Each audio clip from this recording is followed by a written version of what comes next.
Kei te marae o rongo mai I te upoko o tika, te tūpāpaku o Jock McEwen e tangihia ana I tēnei wā. He kōtimana ia I pakeke mai I roto I ngā tohu a ngā kaitōranga pū Māori o mua, pērā ia tā apirana ngata me Māui pōmare. I whakaeketia a oroho mai marae te rānei, e te marea I hana mai ki te tangi ki te kaumātua hei tā rātau, nāna I whakatō te Māori me ngā tikanga mō tō rātau marae.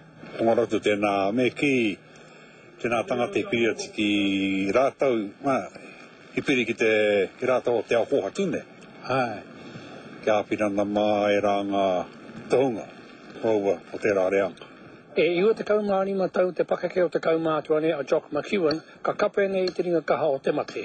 Ko te whakapora ngā kai kōrero I tū ki te poroporaki ki ai e te rānei, he maha ngā kaupapa Māori I tautoko tia e ia, te wā ia takatuana I te mata o te whenua. Te kaumātua nei a Jock, ka whānui noa tu taku titiro me taku mātou ki ai, ka kite ake iana mai. Nā, e tū nei tana marae, e tū nei te whare nei, ka hukura, e tū nei ngā whakairo, nāna tumi whakairo, nei te nui ngā atu o te marae nei, nāna tumi kōrero ngā whakaaro, me pēhe ngā huaranga, me pēhe tū ai te rāwāhanga te marae. Tana mahi, he mau I te kaupapa o te marae, tohu ki a mātou, ngā tikanga, nā mea katoa. Tētahi o ngā tino mahi rongonui, a Jock McEwen, he tautoko I te rōpū kapa o Māwai Hākona.